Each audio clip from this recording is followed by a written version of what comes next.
went right between the other two knots, bam. And Anansi went, doing. Bush deer ran to all the other creatures. She told them all what had happened. They all marched over to Anansi's house and got all of their. And then when Anansi woke up, he had how many knots on his head? 3. And a triple-sized Excedrin headache. And when he went home, all the food that he had stolen was gone. And that's the story of Anansi and the moss-covered rock. The heart of the story starts off when he's 8 years old. This story I call Flight Time. Now, Eugene Jacques Bullard was born in Georgia in 1894. Is that a long time ago? Yeah. Oh, yeah, 1894. And in Georgia in 1894, it was very, very hard on black people in Georgia in 1894 because there was this thing, racism. There were these organizations like the Ku Klux Klan, and it was very, very hard. Eugene lived in Georgia with his father and his brothers and sisters. There were about 10 of them.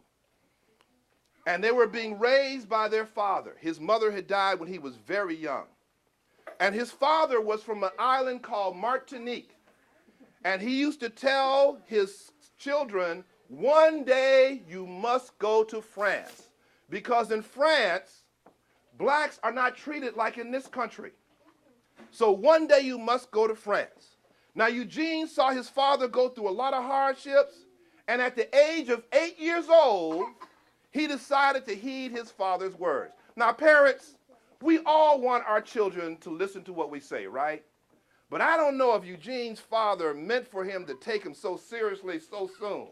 At the age of 8 years old, he decided to go to France. He had a little pet goat.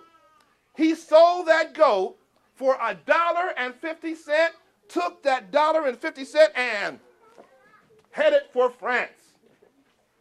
Do you think it was easy for him to get to France? He didn't even really know where France was. He just knew he had to get to the coast to a ship and go across the Atlantic Ocean. Well, it would take him 4 years just to get to a port where there was a ship. He had all kinds of adventures. Sometimes he stayed with gypsies who were from Europe, and they treated him very well. And they said, we're going back to Europe in 2 years. Stay with us. We'll take you to France. But at 8 years old, 2 years seems like an eternity. If he had known, he would have stayed. At one point, he was kidnapped. He was kidnapped by this white family who treated him like a slave. They kept him for about 8 months or so before letting him go. Finally, he made it to the coast where there were ships. And there was a ship that was going to a country called Germany.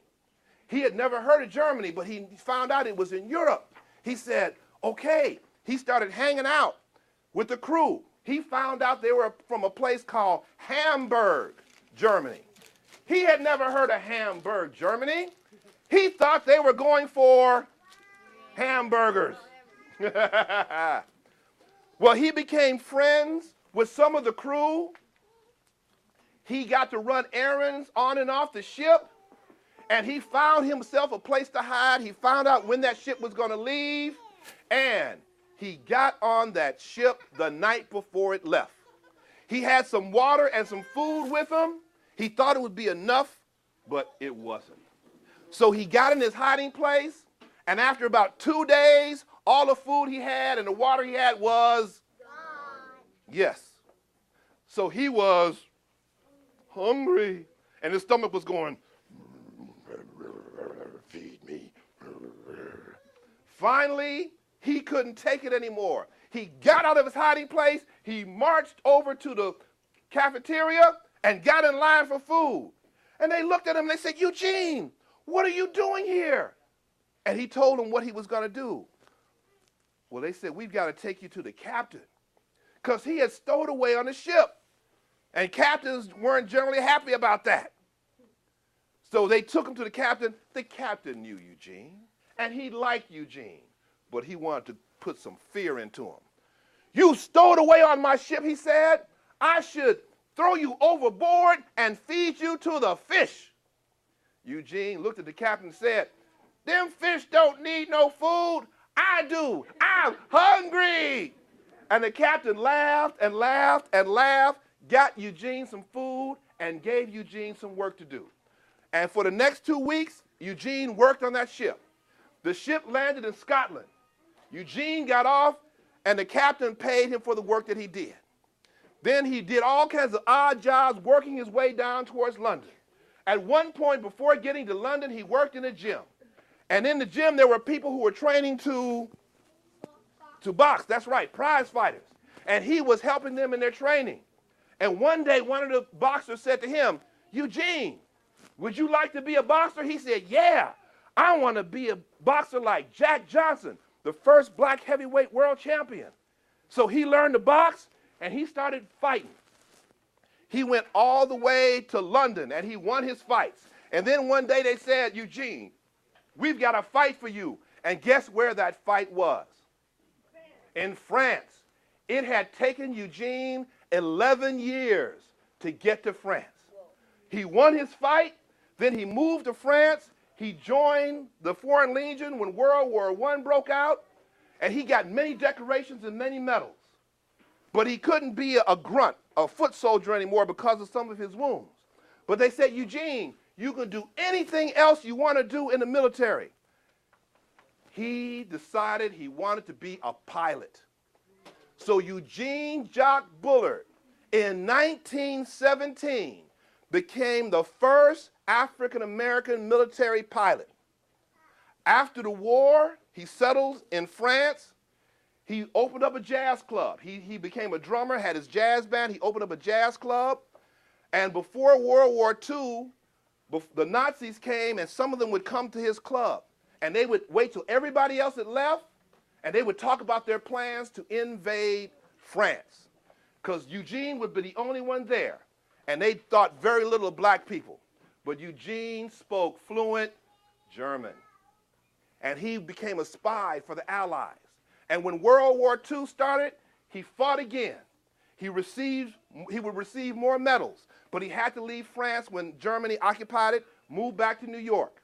He would never see his parents, his father, or his siblings again.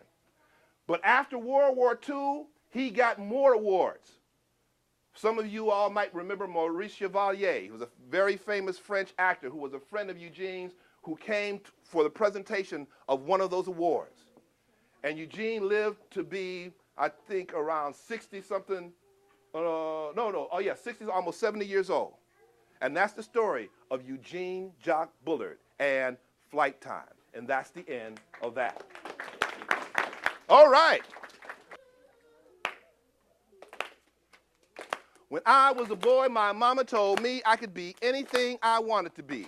Reading to her mind was the key to make my dreams reality. She said as long as I kept my head in a book, it didn't matter what direction life took. More than beauty, wealth, and fame, knowledge is the key to the power game. My mama gave me knowledge that I would need, and in my mind she planted a seed. She nurtured that seed with a mother's love and prayers for guidance from the powers above. As I grew to be a man, there were times in my life full of hardship. I'm talking buku strife. But in those times of difficulty, I never forgot the things that my mama told me.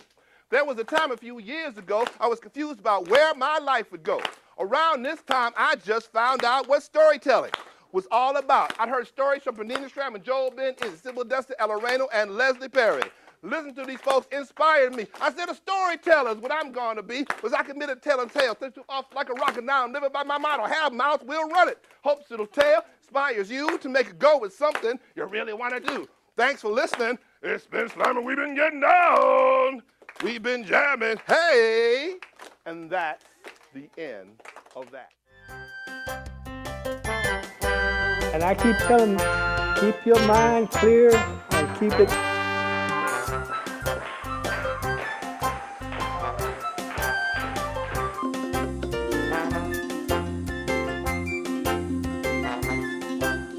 How old am I? You didn't do the math, man. 44.